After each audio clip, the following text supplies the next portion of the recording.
Everybody, welcome to yet another episode of the Quad Damage Podcast. I'm one of your hosts, Midnight Medium, joined by none other than Deadforge. What's up? What it do? And Robert. How you doing? How you doing? I'm good, man. I'm good. Yeah. And our guest of honor today are none other than the returning Bridgeburner of, but also not until recently did we know we'd be graced by someone who's going to be no surprise or nothing but a household name for Doom modders, Major Arlene. Welcome, welcome. Yeah. Thanks so much for joining us. All right. So I didn't get a glass bottle on the way home, so it's gonna have to go with just a can. Okay, it'll just have to suffice. I see. Well, you chose nice. right. Yeah, it is. You know, if I had to pick a soda, sound is a good sound though. it has to be dark. ASMR. Better than the beer. Let's Let's get get booming. booming. That's amazing. Yeah. Perfect every time.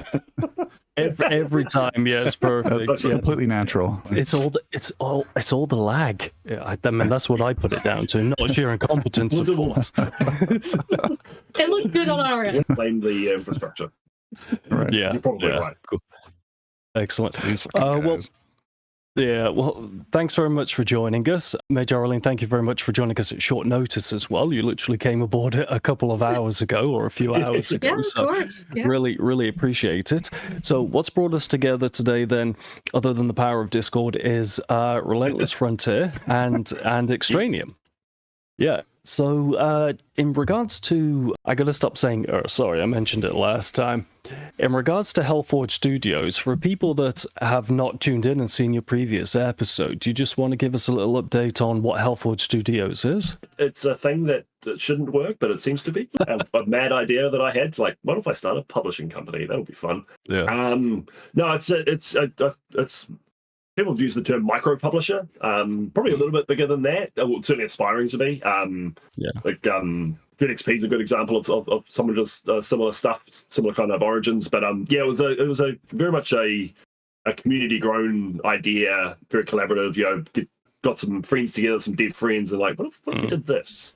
And you know, I have a bit more, not a huge platform, but a bit more of a presence online than a lot of indie devs, and certainly a bit more energy to promote. So yeah, I was like, well, I can help you guys out, and you can help us out, and yeah, it just kind of grew. Like we've got a dozen games signed now, which is wild.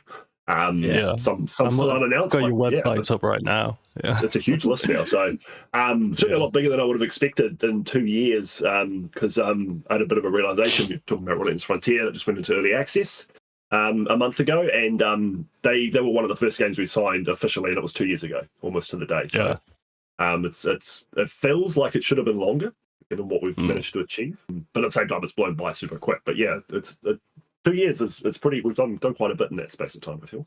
Yeah, well, it's certainly, when you look at the website and you see the games on there, it's like, I mean, within the boom shooter community, those are household names, you know, what you've got up there. How did you said Relentless Frontier was one of the first games that came to you. How did did they reach out to you? Did you reach out to them? How did it go down? I'd met Corzo in the lead prior to that. I think he just kind of gravitated into my circle. Most of the stuff, you know, grew from Discord, and that's where the company's name came from. I call it the Hellforge. Yeah, 5 years ago. That's a while ago now. I was started as a Doom modding kind of haven, and I'd show off a bit of my work and, you know, stream it and stuff like that. And that was kind of the hub. And he just kind of naturally fell into that because he's from the Doom, you know, with Frontier being a GZDoom game. He also worked on like ZDoom Wars and stuff like that. So he's got a history of, you know, in the Doom community, longer than mine, to be honest. And so I'd already met him, and they're, you know, I'm making a game as well. And I was like, okay, cool. You're good at what you do. You're cool to hang out. I like you. And then yeah, it's just ideas were just bouncing around. There's just that and a couple of others. Project Absentia was an early one. Hellsling was pretty early in the piece as well. And it was like, well, yeah, what can we do together? You know, ape together strong kind of idea. So yeah, it was just one of those chance meetings, like these things so often are. Just a random connection that became something bigger. Yeah. Yeah. I'd like to apologize for not covering the game yet, by the way. You got to keep. So That's right. but It's okay. We've had a few people promise and not get back to us yet. So, but that's okay. Everybody's busy. It's So. easy. Yeah, it'll come in time, no doubt. Yeah. Cool. I had a question about. So I'm playing it earlier today to catch up, on it, because I got the key as well. I just wonder about, is the voiceover artist the same guy that does Age of Hell? Is that No, it's not. It's It sounds so similar. Guess me. Oh, with my glasses, I keep taking my glasses off because I'm aware that there's a glare in there, and I keep looking down so I can see you properly without. Gianni, I had no idea that he's got merchandise. He's got two. I've actually got another plush sitting over on my plush desk. Yeah, that's the inimitable Gianni, who seems to be in just about every game, indie shooter game these days. There's a Steam curator list for that, by the way. That's cool. Finally, a good curator feature on Steam. Yeah, I remember actually. Pedro Pascal voice acting. Yeah, I don't know if it was like an interview that I was listening to that he did for like a podcast, or it was him on something else, but he was talking about like everybody getting all mad that he's in like every indie boomer shooter and stuff like that, and like you're taking away the jobs from anybody else who wants to voice act something. And he's like, I'm not the one hiring me; it's everyone else. He's like, I would love for other people to get hired, but I can't do anything about it. I think one of because this is we've had him on a couple of our games. He's a Project Absentia as well. As Dr. Atmosphere, fantastic.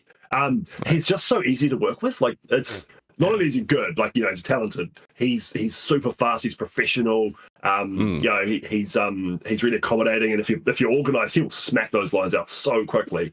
And his ability to deliver really fast, that's a big reason why he's successful, is because you go, hey, Gianni, can you do me some voiceovers? Like, yes. And then they'll as soon as you're ready, bang, he'll get them done for you. And it's very little re-records any of that. He's just so good that I think it's his professionalism is what really gets him those openings, and he's very, very reliable.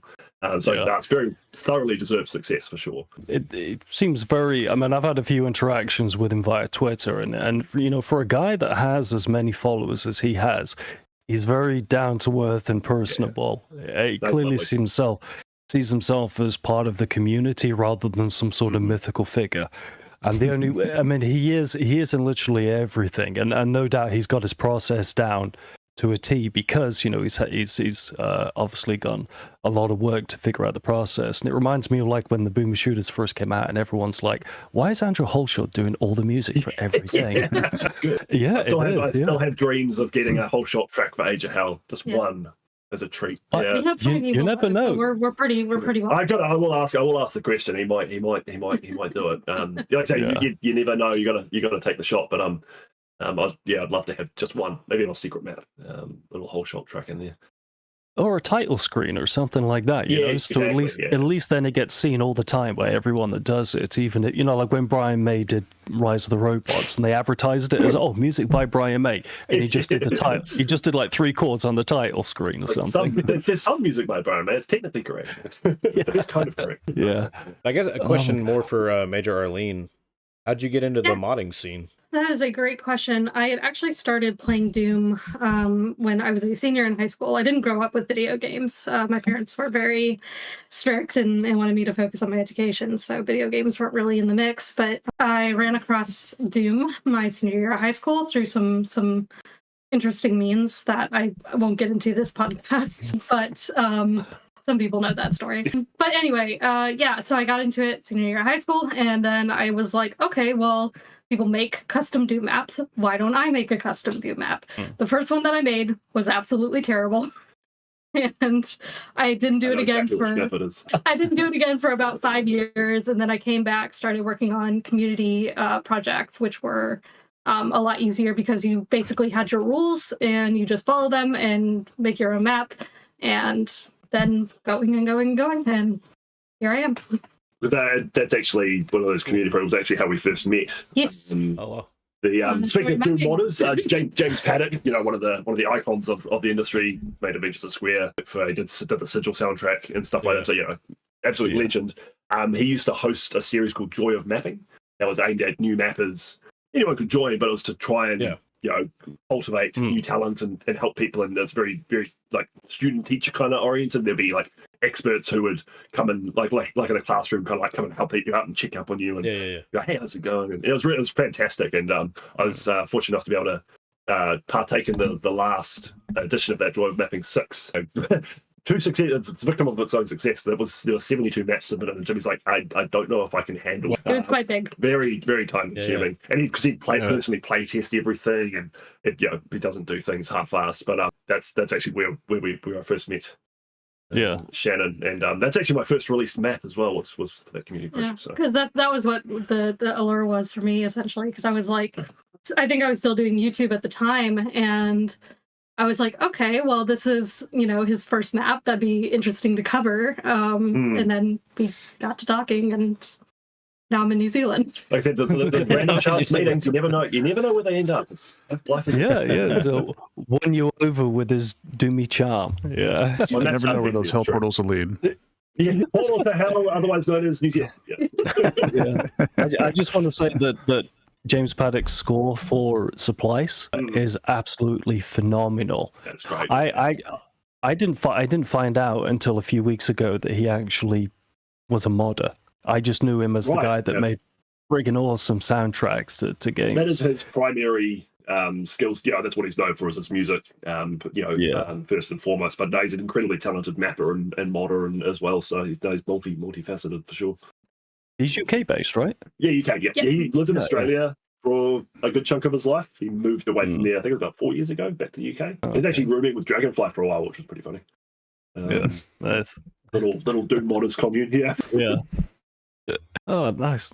So now, Medium, you're going to say something now? I actually asked this question of Bridgeburner the last time he was here, but I'll ask it of Arlene too. Just as far as modding, what would you say is like the trademark that if you had to be known, like the thing that you focus on the most, or the thing that informs the most of your map designs? Coloring and supercharged grenadiers. It's funny because my mapping style has changed a bit over time, but mostly it's been color. Like Technicolor Antichrist box was like kind of the thing that put me on the map in my own modding. And that is just all bisexual lighting and colors. And I also made a rainbow map for the Realms Deep 2022 mapping jam. So I adore playing with colors, and it's something that I will probably continue to do in the future. But a lot of the projects I've had currently have been nice and muted and brown for a change. So, but yeah, worked for Quake, worked for Frot as well. Yeah. Brown's a good color. People keep telling me to map for Quake, and I'm just like, oh. Yeah. No. Are you guys Medium? Have you played any of the mods on? Doom just got re-released, and it had some of the mods on there. I had to play through. What's that Kako award-winning one that's on there, which I was really surprised to come across? Eternity, yeah. I started to play through that. I was very surprised that was on there. Have you had a chance to play through any? Not on the new port. Oh, sorry, you're asking. You're good. My bad.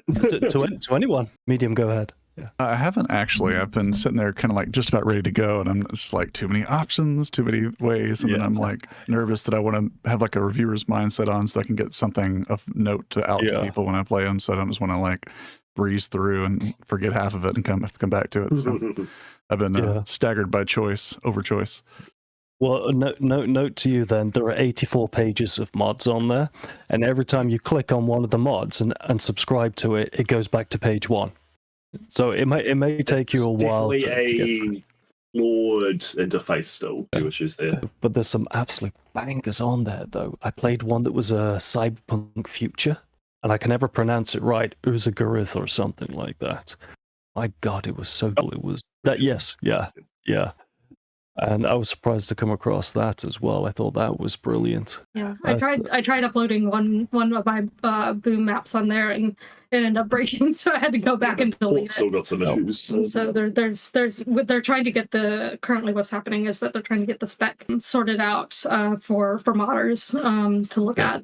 So that's still in progress. So I think until that gets done, some people may find that they're having issues unless their maps are like really simple limit removing. Well, because it was like some kind of simple stuff was missed in like initial testing, like silent teleporters. I heard reports of were broken certainly initially, which is a pretty common standard thing. It was obviously when they were testing normal Doom, the base game was all fine, and no one would have checked that. And it's little things to overlook. It's easy to happen for sure. So it's just you don't get that volume of feedback until something goes public. So no, I'm confident they'll fix all that, but it will take a bit of time. I think that was a pretty cool thing they decided to do, though. Bring it back and that's a great idea. Yeah. No, really cool. It's just I wish to see the cat. I wish to see the baby. Sometimes you'll see it. You'll see the cat just walking in the background when medium's off doing something. You'll see the cat, and it turned and looked at the camera this one time, like it was looking at me, and it was so strange. Maybe it was like, who's this guy on the TV? Yeah, if I'm holding it or it's sticking up, he's got to scratch it. So as you can hear, it's the good life. That's so relaxing. When the cats, when they purr and they preen themselves, it puts me to sleep. The ASMR stuff. My dog does it. My dog's like this big, and he'll sit in the. I mean, he licks his balls, of course, while he's there. But, he'll also lick his paws and stuff, and he'll really go to town on it as well. And even my partner's like, "Guy, can you shut up? Just be quiet, man." But we don't have any pets as of yet. We do have lots of neighbors' cats that hang out on our porch. 8 cats around my house, really, and they just come like sleep on the deck and on top of our grill. It's very funny. I'm gonna say that's the best of all the worlds, right? You got pets you don't have to take care of. Exactly. Just admire from afar. All I wish is to trade love with you. Yeah. The thing with pets is that you really do see the personalities come out with them, like the individual personalities of them, almost as if they're like your kids. They'll get moody and they'll get excited, and it's just like raising I mean, I don't have children, but I imagine it's what raising children is like. Deadforge could be better. Yeah. Two of the neighbors' cats like to fight with each other. I will literally stick my head out the window and be like, "Knock it off," and they'll stop. So break it up. Oh my god! Yeah, good. Oh, I see what you're doing in that script. I see what you're doing in the script. I have no idea what you're talking I gotta about. reload it now. I'm curious. Nothing's happening. What's going on here? that's what happens when we get derailed by cats. People start doing devious things. Yeah. So getting inspired by you, Maynard. Yeah.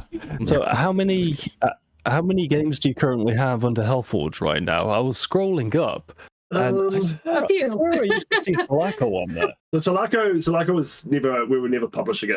They were one of the originals who kind of like came into the dev kind of collab. But Nextech's always been super clear on no publishers. So it's more of a game that we're friendly with and help do a bit of promo for, and I mean, they're insanely successful. They've far outstripped what we've done to date. Which I think's fair to say, deservedly so. They never signed anything with us. So. Just initially, they were one of the few GZDoom games that were around. So we kind of just were like, well, if you want to. Because part of our tagline is a collaborative game dev company, so it's not just that we publish; we also develop. So, sharing that knowledge pool is part of it as well. So, I think we said 12 at last count. So I think there's 10 or it depends. Like Beyond Sunset's when we're helping on the development side, we're not publishing that. Same with the Exo side. I think there's 10 announced games that we're publishing. There's a couple that I haven't announced. Okay, then right. So we just got to keep an eye out on. I think we submitted 10 or 11 to Boomstock. Yeah. I should know this number. But it's definitely into the double digits, which is kind of insane. There's a few on there. There's a few on there that I absolutely am so looking forward to. Age of Hell is definitely one of them, and I've said that too in the past. But my God, man, the Divine Frequency absolutely fucking blew me apart and put me back together again. That is something special. Divine Frequency looks really fun, and because I played Age of Hell when we did that first episode with you, and I mean I really loved it because because it oddly enough, to be a GZDoom game, it reminded me so much of like a build engine game, and I just liked it a lot. That's interesting. Yeah. Because I've had people compare it to Halo, certainly some of the episode 1 stuff. People like, feels like Hexen and Heretic, and like these are all games I've never played. Like, so it's interesting when people compare it to Heretic. No, I've played mods. I've played Heretic mods. Like Jimmy's got one called Faithless, which is technically a Heretic mod, but it folds a lot of Hexen elements and items. It's kind of blended the best of both worlds kind of thing. Yeah, fantastic. But I've never played the base game. Yeah, no, well, you can play it through. There's so many games that I've got that I'm working my way through. I know I'm talking a lot. There's a lot on my mind to talk about. So, guys, if I'm talking too much, just tell me to shut up. Quit talking, Robert. Bloody Brits. We're just gonna put a big X on the screen. Kidding. Keep talking. Talk. One of those time cards. This was one of the bloody criticisms of the Civ 11 episode that we did, and someone even today, I read it out to the guys. Someone today, some guy left a comment earlier today on the Civ episode saying Robert is not as interesting as he thinks he is. That's so rude. Yeah, listen to whoever that guy is. Yeah, because I'm sorry, I don't know what that was. Sorry, I do talk a lot. YouTube commenters are interesting. Very. It's great. It's great if you want to take on the criticism as constructive, but then when you look at a 98.7% like ratio, and you're like, well, actually, mate, you are the minority. Maybe you are. Maybe you're the problem. Yeah. No, it's back to the Divine Frequency. Like, there's definitely something special about that game. Like, stand by everything we've got, and proud of my own work in Age of Hell, but Divine, what Genghis is doing there with his team is definitely something completely outside out of pocket. Like it's insane. Both like conceptually, his brain is weird. He's a weird brain man. Like very strange. He doesn't barely even understand what goes on inside his own head. But it just decants into this this unbelievable piece of art. So there's that element. But also, like from a technical design perspective, like the UI and the interface and all the mechanics that he's building into there are just phenomenal. Like I just don't know where that comes from. And it's just funny because, like, from a marketing perspective, he's like one of my easiest people because he does his own trailers. And actually, I was reading a chat, and basically a lot of the backers were like, "We don't want spoilers, so show us as little as possible." Because normally that's not what you get in gaming, right? Like people want to see what you're doing to make sure that you're on the right track, but they have put their trust so fully in Genghis to do the right thing, and they're like, we want to be surprised because it's a horror game as well. Having all that information now, like even with the spoils it. Demo.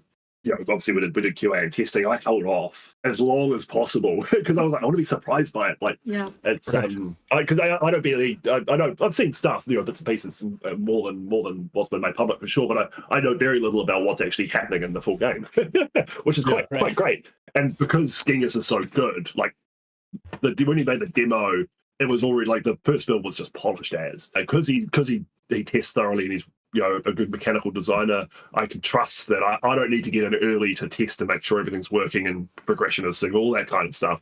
He's got all that down, so I can just sit back and let him cook and then enjoy it as a thing to enjoy rather than like, okay, this is a product that I have to fix or whatever. So it's really refreshing. Yeah, just let him go. Like it's crazy. I saw that there's a game called Ivor that you're publishing or involved in. Most recent, Yeah, okay. Well, I hadn't seen anything on it until recently. I saw it on your website. Is there anything you can tell us about Ivor? It looks interesting. It looks clunky and looks fun. Yeah, no, it's very very Quake-like. It's a Unity game. It's got those delicious low poly models, very crunchy and quite pixely. Although that's like a slider option built into the game. It reminded me of like Herald of Havoc a little bit visually, kind of. Yeah. So it's very very Nordic, very Norse. Yeah. But like quite true Norse mythology. It's not like God of War kind of stuff. Not necessarily wrong with it. It's quite feels quite traditional. Yeah, I think, that's cool. I mean, great. there's not a lot that digs into Norse mythology, so yeah, and that's what. So how I found that it was quite funny actually. So they did Ivor was a Game Jam submission back in the old E1M1 days, and that actually won that Game Jam, and I wrote the review for it. Oh, wow.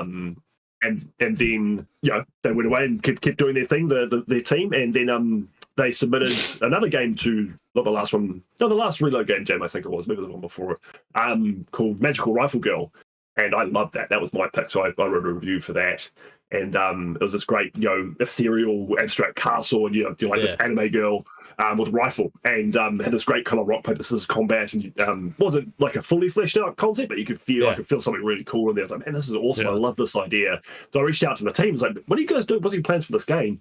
I'd be quite interested in helping you develop it. And they said, oh, Magical Rifle Girl's like, it's a bit big for us at the moment, so we're focusing on Ivor. I was like, oh, that's the same. It's the same devs. Same and so I was like, oh, I'd love to publish that as well. And we announced that it was at Zlimbratsky's last event. A few months summer ago. showcase, Summer showcase or whatever. That's so much work for him. Yeah. I was proud of him for that. Like, it was pretty cool Huge achievement. amount of effort. Very, very cool. So there's a demo on itch, which we're not like promoting heavily because it's still it's very much work in progress. But if you want to check it out, get a feel for it, there is a build on itch that you can go and play. But we're working towards a Steam demo sometime, probably early next year. It looks like. It's more than a simple Quake-like kind of game. There's some interesting mechanics being added in and upgrades and stuff like that. So, but the thing that I really like about it is it's big. Mega structures, very tall buildings, and you feel very small. And that's right up my alley from a design perspective. I love big superstructures and abstract and stuff like that. And they've got really good design process, like in terms of grey boxing, dev room work, coding all the movement, making sure it feels good. So they're a very professional team. Considering they're just another group of plucky indies. They've got really respected their process and what they can show me about their behind the scenes stuff and what they're working on, and making sure the foundations are really solid before getting into the flashy stuff that you finally see. So I'm really excited to see where that goes. It's very cool. Nice. What's the reception to Relentless Frontier been like? I didn't catch the Steam reviews on it. Just I wanted to get your perspective on it. Very good, actually. No. The one negative review still says the game is fun. I mean, that's all. That's a good thing. Yeah.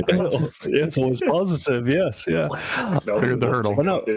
Yeah. So it's been everyone who's played it, apart from that one guy, has loved it. We had a pretty big streamer, a guy called Heavenly Father. Shout out to Heavenly Father, very very cool. Played it, and he didn't really know what to expect. He loved it, like he just raved about the game the whole time it was playing. He said it was one of his top three indies, and so that was really heartening. We got that quite early, so it's like, okay, cool. We ticked the box. The game is good, like it's well made. It's if you're the right person who likes this kind of thing, you will like it. So we got that quite early on. That was pre-release, so and that's been carried through. Lots of literally just the one negative review. So now it's always would have been nice, always nice to sell more, but we can feel good that the game in its current state and was very well received, and the devs have done a really good job there, making sure that it came out in a polished state. So there's a big update due soon, possibly timing in with Boomstock. Okay. As well, so there's some new features being added that I'm not going to spoil just yet, but some new game modes are potentially in the cards. Whether or not I can get them polished enough for then, but it's certainly soon you'll see some new stuff pop into early How many access. episodes are planned in total? 2. So 2 episodes. You've got that's pretty much half of the main game already. I think episode 2 might be a little bit bigger. I've seen the kind of like level plan for that. It was originally going to be 3, but those 2 episodes are going to be combined into one. So there'll be like a new enemy faction, some new weapons, new mechanics, and all that kind of stuff. The size of episode 1 was like the biggest hurdle for me when I was trying to like fit it into my schedule, and I was like, I don't think I'm gonna be able to do it.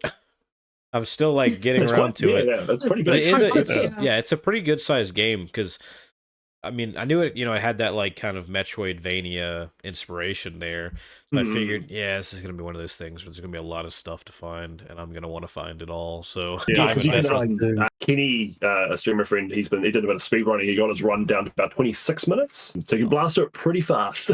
Wow. But if you want to explore everything and find, like, there's, you know, like you say, there's backtrack circuits, like you get a new upgrade, and it'll open up paths that you can go through before, which I really like. And it's a good, 9-10 hours, I think, if you do a really thorough playthrough. I can get through it about, most of my testing was about 5 or 6 hours, and that was me knowing the levels. Yeah, it's pretty ingrained in me to like do that. So like I go and I get this key, and I'm like, oh yeah, I remember I saw that green door like all the way back there, and I'm like, all right, I got to go back. I thought that. Yeah, at the very beginning of the game, you go out into a canyon and you can see a power up on a ledge up here, and I'm like, that is something that you go to once you've got the power.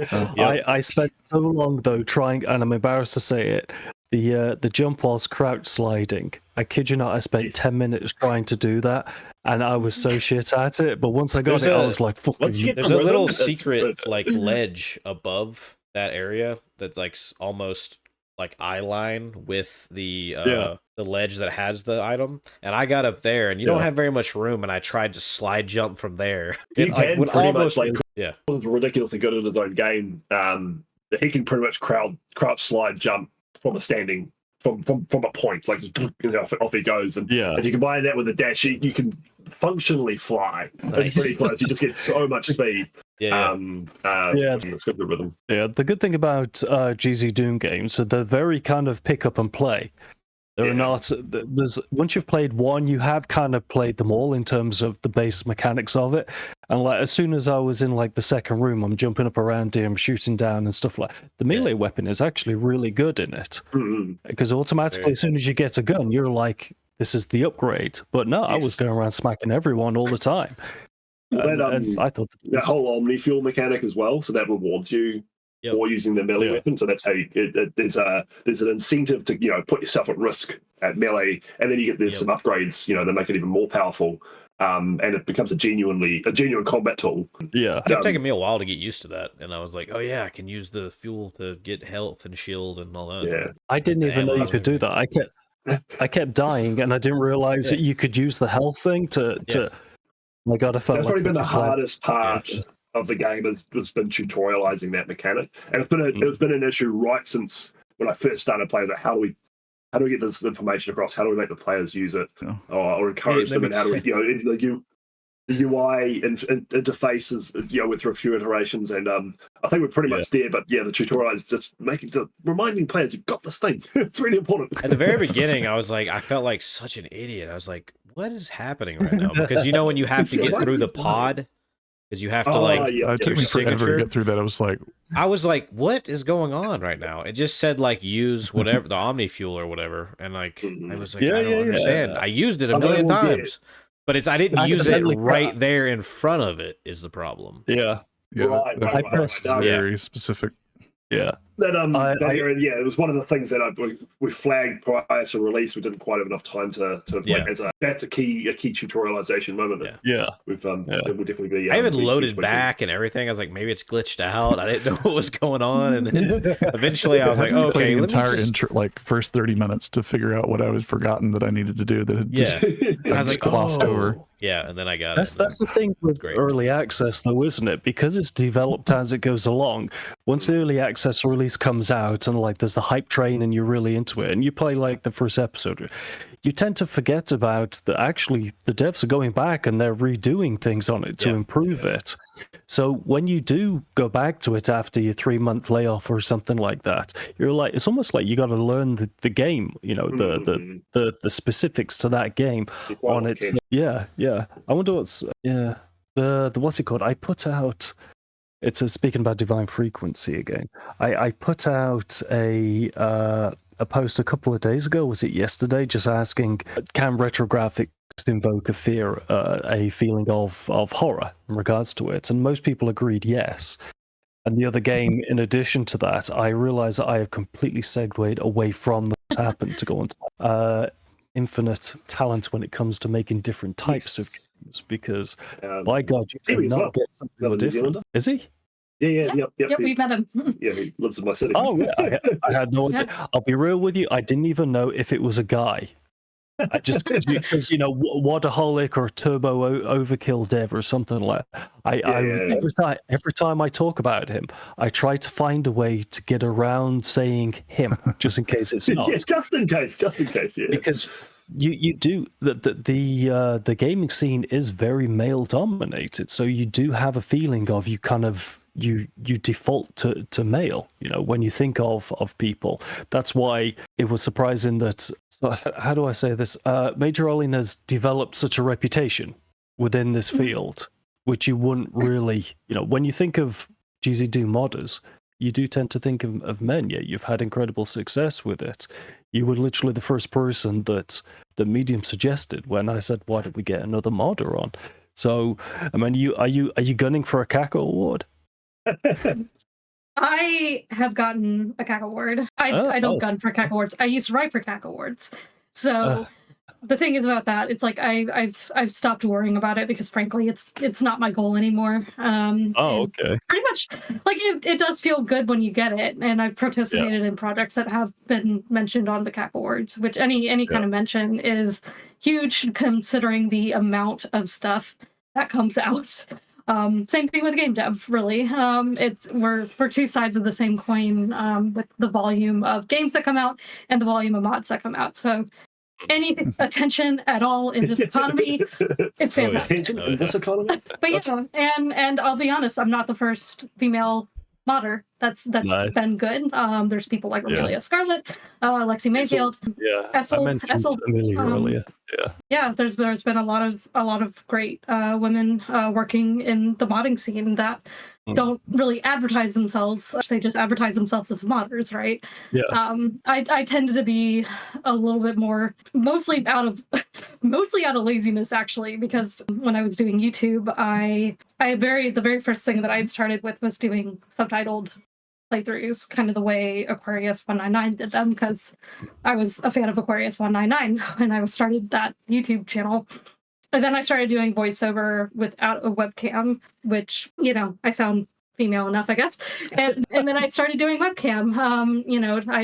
I was using XSplit in a shitty laptop webcam. Actually, I was using my iPad for a while to record video and just editing it together. So yeah, like it was more out of sheer laziness of not wanting to write subtitles for what I was doing, that I kind of just like outed myself as a female YouTuber and then a female modder by extension. So I think there's you're right. There's definitely more certainly visibly male modders and but you'd be surprised. Yeah, there's more than you'd think. Yeah, it's a pretty diverse group, particularly in the indie dev scene. It's a pretty broad. It's a microcosm of this wider society. Yeah. Having now that I work with a lot of these people directly, it's like there's various reasons to not publicize personal information. Yeah, it is. And unfortunately, it can attract a certain type of person, women online, of course, and it can very frequently attract unwanted attention. Exactly. And, which are not levied at male people, Yeah, and it'd be nice for that not to be the current reality. And I think the sad thing I know about it is a thing to take. You have to be conscious of as a person online. What steps do you take personally to prevent such things? And some people are more willing to be open and fight those battles and whatnot, and all strength to them. But if that's also incredibly draining and distracting and can be very stressful. And sometimes it's like, well, no, I just don't want that.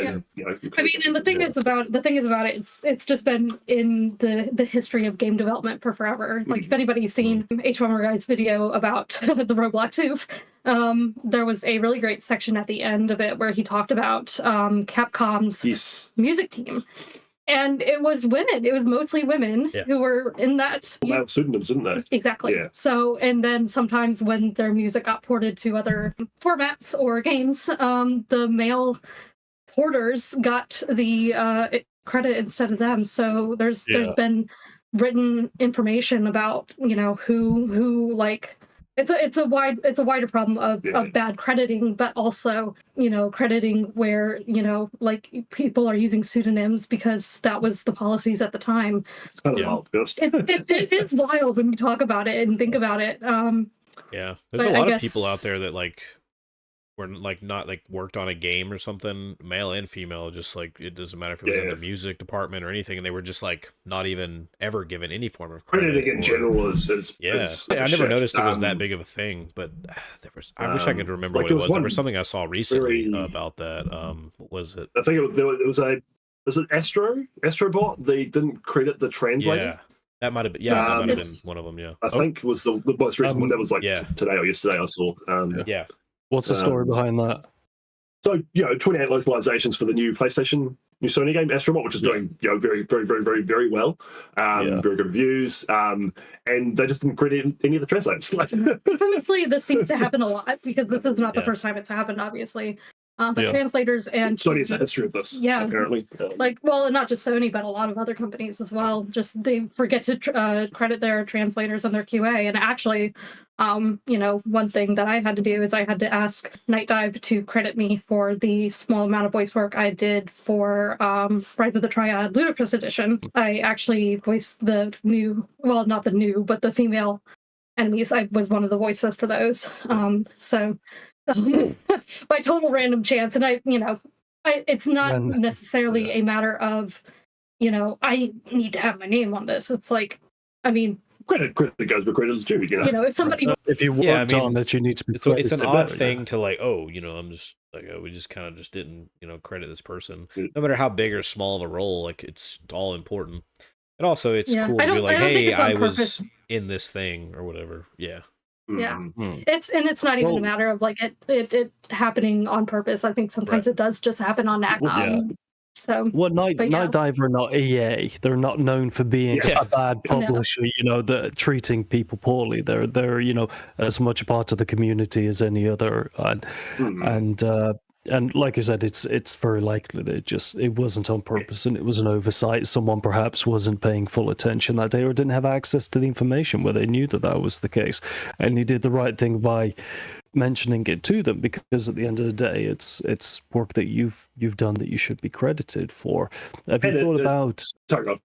That's it. I was going to say, have you thought about being? You're very vocal in regards to AI. Have you thought about being as vocal about your experiences and the treatment of women in terms of, you know, being someone that people can look up to, or do you think that's, as mentioned earlier on, just it's too draining really to fight? It's interesting because I actually released a video very recently about statistics when it comes to who plays video games in terms of like the gender separation. And it turns out there's really not great answers to, like, we don't even have a really good idea of how those numbers get there, if I'm being completely honest. It's a lot of it's paywall behind, you know, Statista especially, like, is the big one who does those surveys, because game companies don't gather that information. I was sitting there looking, I'm like, Steam doesn't ask for this, EA doesn't ask for this, a lot of the launchers that I use don't ask for that information, PlayStation doesn't ask for it, nobody. So I'm sitting there thinking, I'm like, it has to be done through a survey, which I don't know how big that survey is. I don't know the methodology. I'm sure if I paid Statista to tell me, they would, but until I could have more... It's hard information to find. It is extremely hard information. So that's why I'm a little less vocal about it, because I don't have enough information to be vocal about in terms of like hard statistics. I can always use my anecdotal experiences, but at the end of the day, I am just going to make my mods, make my games, market my games, and you know, hopefully lead by example. I was going to say that's the talent speak for itself. That's always been my philosophy is let your actions speak louder than their words, kind of thing. And Hellforge has been accused of being woke and Nazis, which is pretty funny. What did I miss? I don't know how to do the vote. I don't know how to do it. Oh, there's weirdos on the internet. I'm definitely not going to specifics. Although the woke one was very funny because it was Legendary's Limbrasky did a video on Hellslinger, And so I was like, oh, it's woke. It's like, yeah, big titty cowboy girls, very woke. Yeah, of Couldn't course. get I more saw woke. that the other day. I was like, I bet that's what he's talking about. Yeah, the opening shot of the trailer was Yeah. hustling his ass, and it's like, yeah, very woke. Yeah. Yeah. So you get these comments. It gets quite silly. It's very silly, but I've seen a find lot of things ourselves called stuff randomly for no reason. I was like, it's a meaningless statement. yeah, I saw like a but, trailer, you know, and they're like, it's just so woke, and I'm like, um, did you just say you this know- at this point, or is there even meaning anymore? Does it like? It seems to be Perhaps more it- a knee-jerk reaction than Yeah. actually any kind of critique. So Or like it's a also way just to like it's the thing create, that people can do on chaos. the internet. Yeah, Yeah, just like Yeah. it's The most buzzword. it's people, idiots on keyboards just throwing shit at out there into the ether, and the society's always had those kinds of people. It's just Oh, they've got a lot more. I know, but in ability the to past, interact with Yeah. people. There's a lot these days. In the past, you do Yeah, it in a it's pub in- and you get punched. Yeah, I was just about to say, yeah, Like it's Mike because Tyson said. it's been like this in the past, but everyone could get hit in the past, and now you have an entire generation of people that are raised as part of their very, construct of being that Yeah. they can talk however they want online. like I alluded to before, we live in the attention economy essentially Yeah, now. yeah. So attention yeah. And clout is essentially feel like I'm- what makes It's you. engagement based. Yeah. A lot of So it much is, yeah. engagement bait out there. yeah. It's like I feel like I saw engagement-made, something. It's bored people. It's Yeah, people well, with it's like other issues. That it's like lash I'll out see all the and, time now. I think it's really fix everyone. gotten worse since COVID. Where like Yeah, it makes me sad when I see this though. Like it'll be in like a YouTube comment section, and they'll be like they'll comment something whatever random, and that comment gets like a ton of likes and responses. Then there'll be an edit at the bottom, and it says, "Oh my god, thank you, I'm so popular now." Blah blah blah. And I'm like, Yeah. it's just a comment. Like why are we freaking out? You're not famous because of Thanks a for random likes. comment kind of thing. Like, it was just it always seems so like needy to me, and it was always weird. Very Yeah, strange. yeah. So back to what I was saying before is, the best way forward in my mind is to generally not engage with that kind of stuff, and we'll focus on. We do have a diverse group of devs, in Hellforge Studios, and I'll that will work with anyone. Like, you make a cool game, you're nice to work with. Cool, that's the box tick. That's all it takes. So, That's all you I'm need, happy with- really. Yeah, I'm happy with our ability to find Yeah. a variety of people. Like we got there's literally people all over the world publishing games, working with us. South America, Malaysia, Indonesia, Poland, Britain, Australia, bloody Australians. The Americans. Like it's already a well scattered, and you could scream about DEI all you want, but having a variety of experiences leads to a variety of games, because all art is in some way a reflection of you as a person and your experiences, and there's going to be a story behind it, and even something simple is still going to be impacted by your lived life. So having people from different areas of the world with different lived lives means we get a nice variety of games, and that's important as a publisher. From a marketing perspective, is like everything has to stand out on its own and bring something new. So very heavy Indonesian cultural influences by the dev, chiptune Amazing music, demo. crunchy pixel. Oh, it's so good. People love it, and it taps it also from a marketing perspective. It taps into an Indonesian market that I wouldn't be able to access normally. Sadidio's got a huge following on Instagram, so that's a strength of his game, and also for our catalog. And then just a hop over the water, Disdain, which is Malaysian dev. So similar cultural influences, but coming out a very different, much darker, and there's like the screamy, the scary ladies. That's a Malaysian myth, I believe, is the influence for that. So again, drawing from his cultural heritage and experiences. That's something cool and that I've whatnot. seen in indie games a lot recently that I really like. Cool. Is just like seeing more and more like cultural heritage and mythology and we're- stuff. It's great. We're all making love letters to our culture. Like I must have grown up in hell. Like one thing that I've been working on actually is a game based on Celtic mythology. That's what my total conversion project started out as for GZDoom, Dancing in the Abyss, and now it's hit a point where I'm like, I have too much lore. I can't put this in GZDoom. I can't be fucked.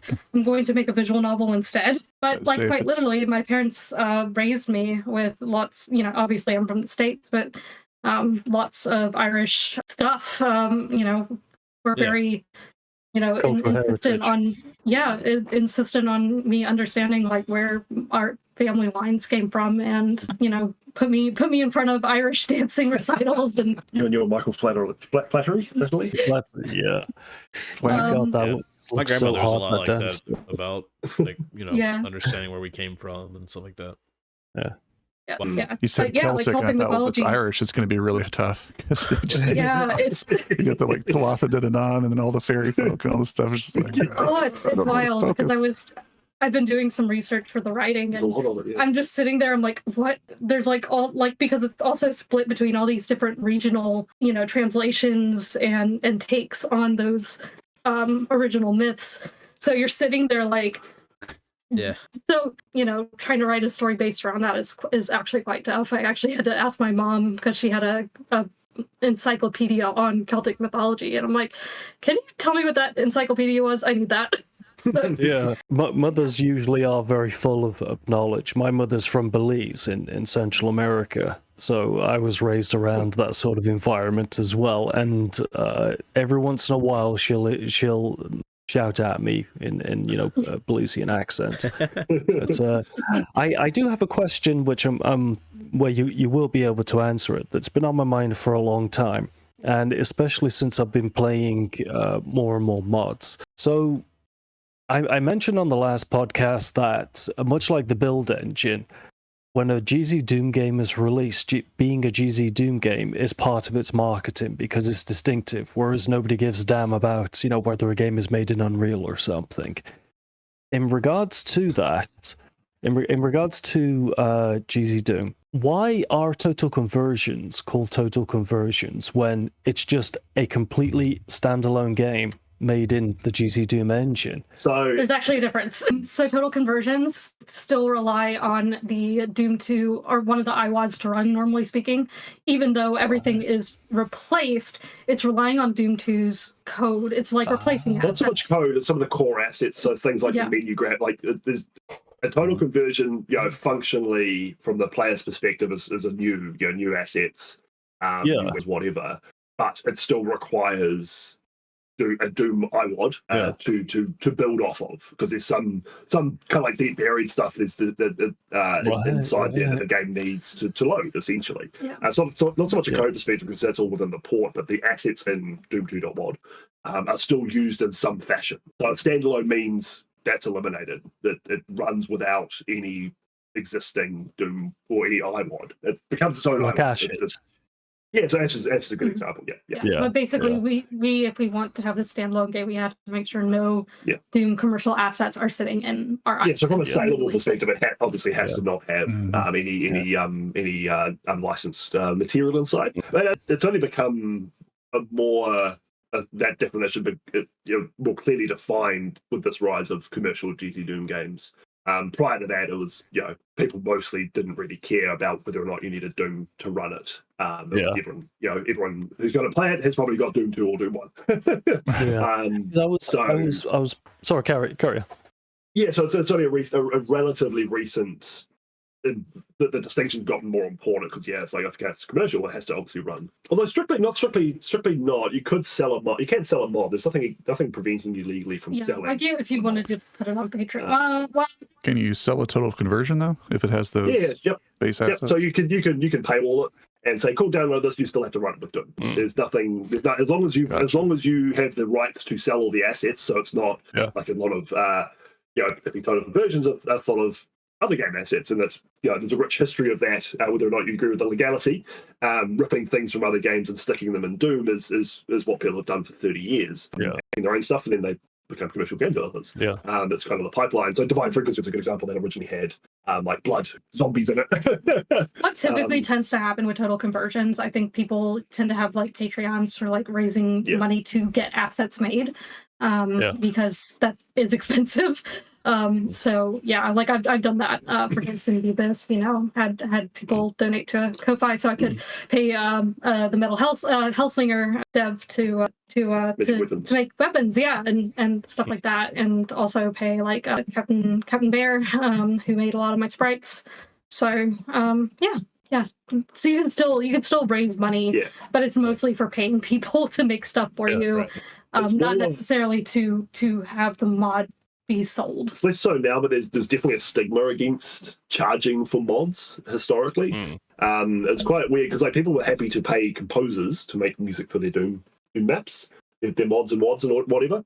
But in terms of like paying people for the maps that they made, there's just it was weird. It wasn't done kind of vibe, which which is interesting to me because if someone wants to charge for their work, then as long as it's legal, that's fine. That's good. Like I mean, the market will filter based on that. So now I think it's like honor among thieves or something. Yeah, exactly. Using a little bit of this, wash your hands of any. But the GZDoom-based games has really kind of smashed that stigma. There's still people that say, "Oh, why am I paying for a Doom mod? That should be slapped on the head." That was a criticism. And Sulaco's were like, "Fucking hell, like what?" Do you have any idea how much work goes into making these things? Why can't they be compensated for their time? Because I'm playing Doom, as I mentioned earlier on. And there was like an Army of Darkness mod where you play as Ash from Army of Darkness and a Brute, but you're still playing Doom E1M1, and then you launch some other mods and it's a completely different experience. And I'm like, this is literally its own game on its own, just happens to be in GZDoom. So this is why I was confused as to, I mean, obviously you've educated me now in terms of, the assets and stuff, but there are so many people out there that I think should just sell the mods as a commercial product, because that's literally what it is. Supplies being, an example that started off as a GZDoom, and now it's clearly its own product. Thousands of hours went into that. The issue with a lot of like passion modding stuff is that they do there's all these assets floating around and people like sounds and going through and making sure that you've got the commercial license for all of that is pretty daunting. So most people and like I said, Divine Frequency, like so many of these start off as a Doom mod, and it took me a couple years to convince Genghis to turn it into a commercial game. With the help of his lead modeling artist. We just kind of kept chipping away, and I was like, "This is too good to give away." You're already making all Clay's already making all these mods. So just need to replace a few more bits and pieces. Clean up the sound. But some of these mods have thousands and thousands of assets. Going through and making sure that you've got a commercial license for every single one of them. That's actually a lot of work. So I understand why a lot of people just go, "No, like TC, it's mostly replaced, but they'll give it away because it's a passion project and blah blah blah blah." So a lot of it is just a personal choice of the developer, how far they want to go with it. Yeah. Did Extranium start out as a Doom mod? Because that's very old school. That's a Unity really? Game. Yeah, really? So it's clearly Wolfenstein-esque. Yes, that's what. Its designs, but no, it's a Unity game. I had no idea.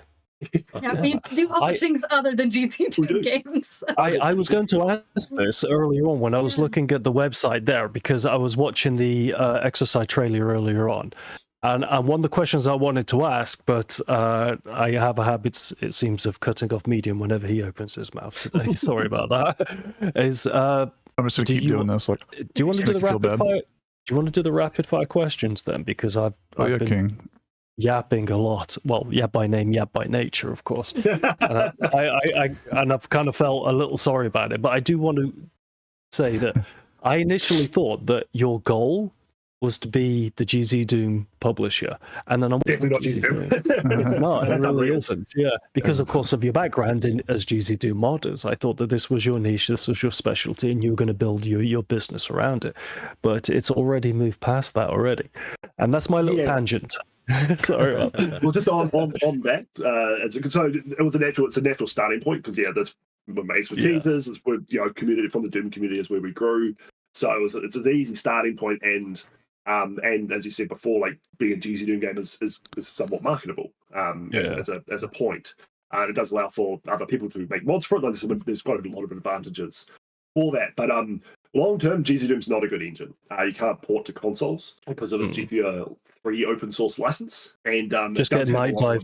Yeah, exactly. that's why there's a Kicks version of Doom, is to get a sort of that's its own code base. So there are definitely some fairly serious commercial limitations, and there's also some like mechanical, like from a development perspective, GZDoom's not good for things that are not first-person shooters. It can be done. If you're clever, you can make anything in it. There's a really cool Metal Slug inspired platformer shooter called Operation Echo, I think. It's incredible. And they're doing that in the that's been made in the GZDoom engine. Yeah, so it can be done, but it's not good for those kind of use. And the other thing about it is that like a lot of our devs are multi-talented. They work in different engines, so like they don't just do GZDoom games, as their like they'll maybe do it as their main bread and butter, but they'll be working on side projects as well. That Sony's been dabbling with Godot. Actually, Liberation, who is one of our more talent, he's also a talented Doom mapper and modder. He's been working in Unity actually on Extranium. Yes. So he, all of our devs, because they're developer people, they like to develop lots of different things and diversify their. Pretty much all of them have said we're just doing one GZDoom. So, never again. So we'll be. I also appreciate I'll call it Godot instead of Godot. Like everybody. Godot. I'm like, it's obviously the Godot. They said call it whatever you want. We don't care. Right. It's not like giving shit. Have you played any? Sorry, carry on. Sorry, carry on. I was just rambling. Have you played any of Scumhead's games? I played a bit of Shrine 2. Scumhead was actually the artist on Sound of Valkyrie for a while, but has since left. We do actually have, in my hot little hands, I've got a mortar build. It's being reviewed for Reload. Little advanced notice there. So that's looking incredible, because that's in GZDoom as well. I was going to ask this because when you look at something like Shrine of Vomitorium, it's very easily recognizable as GZDoom. But then you look at like some of the Final Fantasy games that developer is kind of game that person has made. I don't know if it's male or female, so again, I'm avoiding using the phrase. And certainly with Mortar as well. I had no idea that Mortar was GZDoom until you just said it then. I thought that it was a completely different engine, and I was going to tie it into your previous statement about your developers using multiple engines. Yeah. No, so it goes to the other point. It's like you can do some wild stuff in GZDoom if you've got the skills. Nice. The reason it stands out is looks at everything's modeled. So there's been some back-end development with certain type of model format support in GZDoom recently that makes that much more feasible now. And it's pretty cool seeing Scumhead adapt their style, their artistic, which is very iconic, as you said before, to a model workflow now. The levels, looking at one of their trailers now, the map geometry still has the very GZDoom-y, recognizable to a trained eye, but the actors and weapons and those assets could be in for me. They're incredible. Nice. Very talented. Medium, I'm aware that we're kind of getting up in time here, and we've got two segments that we need to get through. Do you want to shoot away with the rapid fire one? Because I want to see how they react to the last question. Nice. Rapid fire is fun. Now, quick question too. Since we technically have warm up. two people who could answer, do we want to trade off answers, or do we want to go let somebody answer the first 10 and then go to the next one? Have them answer. Are you asking me, or are you asking the guest? Open it up to the floor, because we got 10 questions and it is a lightning round, so it's not going to be super long. Yeah, you've literally got a minute. I think you should alternate. Okay. Sounds good. What's up? Cool beans. All right, first one. What's your Who's starting out the questions? You, obviously. Me? Okay. Up to you. Roll the dice. All right. All right, I'll go I have a feeling though this first answer is going to be the same regardless. What's your favorite FPS game? Ooh, I like it. What was your best birthday you ever had? oh man, that would have been a better one for you. You answer. My 30th. I essentially rented a bar and put on tab for my friends and had an epic night. And you still remember it.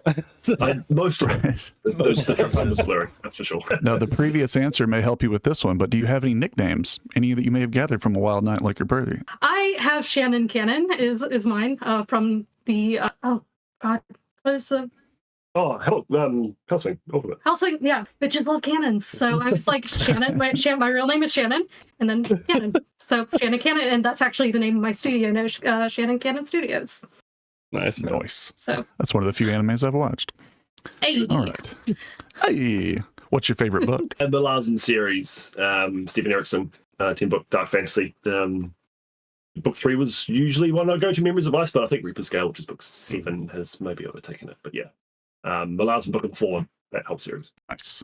When people come to you for help, what do they usually want help with? Me, it would be usually trailers or a Doom modding How to question. make a door. I've asked that exact question. All right. Everyone asks it. What issue will you always speak your mind about? Ooh, exercise-related stuff. If someone's giving bad exercise advice, I'm gonna pipe up in a big way. I studied sport and exercise at university, so and I've got a fair amount of practice in it as well. But yeah, I'll always speak my mind. Yeah. Oh, it's all about AI shit. Really? Like both answers. What's your favorite city besides Hell? Oh, that's a good question. I would actually say Kalamazoo, where my currently lives. My parents grew up in Battle Creek, Michigan, or my mom grew up in Battle Creek, Michigan. My aunt lived there for a bit and then moved down to Kalamazoo. It's a very, very neat city if you ever get to go. The correct answer is Queenstown. So it can't be my favorite. Second favorite. Wellington's cool too. What's an unpopular opinion that you have? Ooh, Any hot takes? hot takes. Being pretentious about beer is a good thing. Being a pretentious hipster wanker about craft beer is fun. Die on that hill.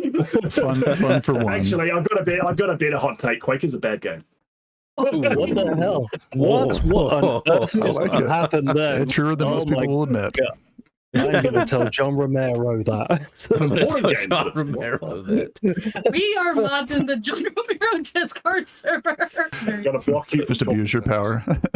Oh my god. Yeah. Mid. Yeah, that's pretty hot. That's a good hot take. Yeah. I have no. Defend that opinion as well. I say I have no hot takes. Other Thanks. never. They change on the daily, so I won't bother. Whatever for Temperature. that. Yeah. All right. And piggybacking off that, in the other direction, what incredibly strong opinion do you have that is completely unimportant in the grand scheme of things? What? Why? I knew this one would end in silence. Opinion matters to hard you, question. but probably doesn't matter to a lot of other people. Maybe it's a better way to put it together. You feel strongly about it, but it's probably not something that most people are going to relate to. Perhaps is a way to think about that Ooh. question. That's That's a really tricky one. You can't rapid fire that one. all my opinions are clearly. That was a very relevant. long rapid fire It's like- question. Oh, man.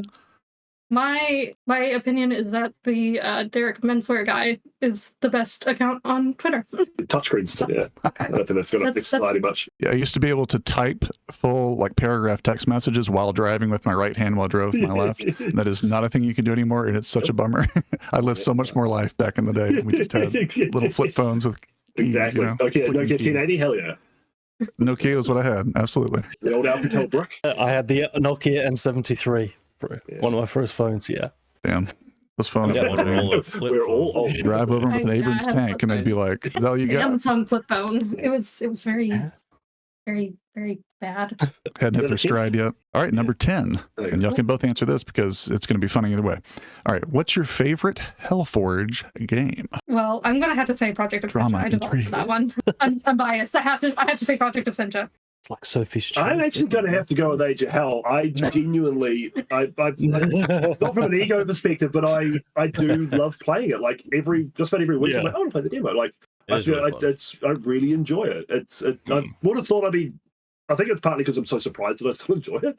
Like that, put it through that hundreds of times. And no, I still really enjoy playing it. So, But if I was going to go for a non-selfish answer, a tricky one actually, possibly Disdain. I think really like Disdain. Again, to counter that, like I hate Quake because Disdain's probably the most quakey, smooth, and Nash is a great mechanical designer, kind of like Genghis is. He's coded all that, recoded all the AI.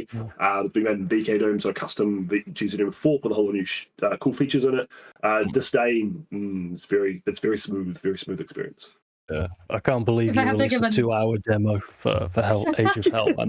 That's so meaty. Mad lad. If I had to give a non-biased answer as well, I will say Hellslinger. His art style is just incredible, and the world feels incredible. I really enjoy it. So, Actually, good sign I that didn't was know a hard there was question a to demo out answer. for it. I gotta check it out. Yes. yes. For Hellslinger, I gotta check that out. Cool. Well, we got 3 questions actually from Melancholy Geek, whom you may have heard of. He did warn us. Little known. Yes, Friend so of the these are channel. our viewers' questions segment. Yeah. Yeah. Our number one supporter, Melancholy Geek, always Everybody's shouting like, us He out. has a treasure. He was- He's not deserving. Yes. Yeah. he A would spiritual shill gift is for us from encouragement. the highest Yeah. building. He's He's a good man. he's a force for good, that's for sure. Yeah. Indeed. All right. He has 3 Incredibly questions. one for each of y'all, and then sort of a tandem at the end. All right, and he asks, Bridge, where do you get your inspiration for your mapping, especially your unique color palettes? It's a variety, but I draw probably most heavily from, certainly recently, from real world structures. I love architecture, and while there's some obvious stuff like Doom Eternal features a lot, and Elden Ring recently has been filtering through in a big way into the way I build things. Real world structures and the way that things are built, structured. Because while my designs are quite abstract, I like them to have a sense of structural realism, and that might have to do with my background as a builder. It's like, okay, this pillar has to look like it can support this beam and it can hold this ceiling up. So yeah, a lot of real world designs feature quite heavily. I'd say that's probably, and then I think that'll remain pretty consistent because there's a lot out there in the real world, plenty to look at and choose from. So there's actually some pretty crazy, interesting things that you're like, how did a human make that exactly? Like, it's going to be a tricky one. But there's a church in Barcelona called Sagrada Familia, which it's a Gaudi. Yeah. It's spectacular, but it's insane. I really want to do something inspired by that, with all those parabolic curves and it's insane. So it's got an organic structure, and because it is a real world building, all these things hold support each other. It's a freestanding building. That kind of stuff just sets my brain on fire in a good way. Nice. Those cathedrals are pretty impressive. Every time I see one in Warhammer or any of those like dark horror games, I'm just like, I'm gonna sit here for a while and pan and footage. Blind Buttresses, my beloved.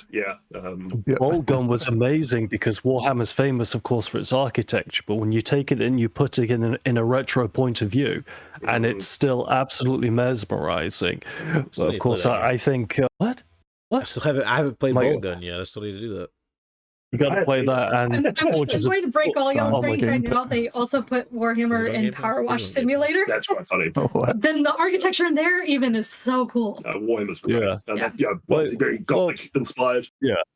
Clearly, you have an affinity for architecture because, of course, that's what you do in your day job, and that's what you do digitally as well. You create, structures, and no doubt your perspective, even when you're working digitally, is how can this exist in the real world? I can't just build something in there. So it's definitely the word I'm looking for, not a connection. The grounding of like a lot of my designs are does this feel like, again, within all the abstractness, does this feel like a tangible structure that could exist, with some skilled real world artisans kind of thing? Yeah. Nice. Yeah. Arlene, Melancholy Geek asks, what dev would you really like to get on board with Hellforge? Ooh. Oh man, because I do talk to a lot. That's a really good question because I have a lot of I'm constantly meeting devs and I would probably say maybe one of my friends from the Night Dive crew, Lexi Mayfield, who is very, very smart. Great coder. I just adore her. We worked with her on, I believe, Portamex as well. And just brilliant, sweet, enthusiastic, and I enjoy working with her very much, but also Wadaholik would be great to have. I was going to say, Apogee's got him right now, which, is fine, I guess. But I got to meet both of them when I was talking, doing a panel at PAX East for Rise of the Triad Ludicrous Edition. And very, very good devs, good at what they do. So. But I don't want to poach Lexi from Night Dive at any point because that's it's a very good gig for her to have. So honor among thieves. Yeah, it's good when your friends are your work colleagues as well. It's great. Yeah. And one odd question. I had no idea. Take your time, guys, on this one. This is a harder one. This is not. Yeah, I had no idea what he was talking about. But to finish off the podcast, shoot away, Medium. I want to see their answer. Okay. What is it? Body pillows when? We have talked about it several times. I was thinking a body pillow would go pretty hard. Do not think that we are not thinking of awful, ridiculous merch options. Redbubble currently does not make body pillows, so we've got to figure that out. You just got to write to Redbubble and be like, when are you going to carry them? The Blue Ocean Market. It's all yours. We'll have to ask Austria where you're getting the Ultra Cool body pillows from. Do a special run. No, we've already. Yeah. Exactly. Excellent. I had no idea. Yeah. I didn't know what a body pillow was. Medium had to explain it to me before the podcast. I'm like, what? It literally is what it says. It's a body pillow. Yeah, It's okay. pillow the size of the body. Yeah, excellent. Body size. That's what it says on the box. It's in the name, Robert. Puffy I mean, device. come on, man. And it seems too obvious, you know. So, yeah, What are those? that's what. It feels like it should be more complicated than it actually is, kind of things. Yeah. Cool. Who just says what they mean? Yeah. Shall we wrap things up now? Then we've been talking for the hour and a half that we said, and I'm sure everyone has plans. My missus is in bed waiting for me to join her. Yeah, That she's over sounded there, like an invitation, but it's not that way. We can't. Sit and watch TV. Yeah, we sit and watch TV on there. So yeah, Deadforge, do you want to take away the outro? Yeah. Thanks for watching the Quad Damage podcast, and thanks for Bridgeburner and Major Arlene for joining us today. Where can we find everybody this evening? The internet. On the internet, yeah. Google. We're on Twitter, usual. Yeah, mostly on Twitter and Discord, which account is there. And then find it on Steam. Find our stuff on Steam. We are also on Blue Sky for Brazil. We're very sorry about that. Yeah. But hellforgestudios.com is where all our stuff is. Probably the easiest place to go. Nice. And of course, you can find, me, Medium, Robert, and all the usual places. If you guys would like to shout those out, go for it. Links in the description below. I don't know if it really matters if we shout them out or not at this point. So, well, the thing is, so we had our Twitter account suspended for reasons unknown, as many of our users will know. I got tired. Yeah, I got tired of waiting for them to appeal, so I simply created another one about an hour before we went live with the podcast. Quad Damn. So we are the Quad Damn podcast on Twitter, on X. You heard that Quad Damn right. Yes. So if you're following the account, follow the new account. You'll see it on the screen as well. I'm going to put some overlays on the screen.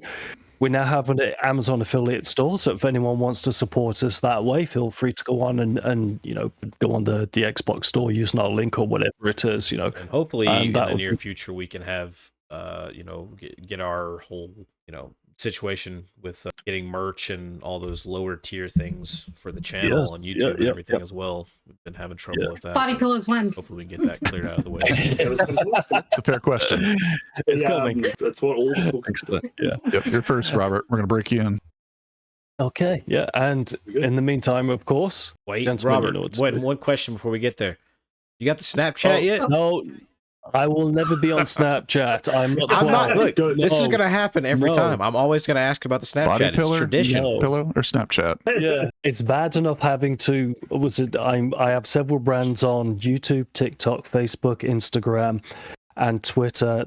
I used to have a Patreon as well. But you're not promoting on Snapchat. Come on, there's a whole audience and market there that you're just missing out on. There are 12s of people that will watch your stuff. Okay? 12s of people. 12s of people. Yes. Including the New Zealand government. They are on Snapchat apparently. Really? Oh, must be cool in if the New Zealand government. You can make friends in high places, Robert. That's all we're trying to say. I got enough friends in low places. All right. Garth Brooks would be proud. Yeah. Anyway, ready? Keep on booming. I'll ever be booming. Keep on booming. Okay. Beautiful every time. I can't win as well as our intro. Always perfect.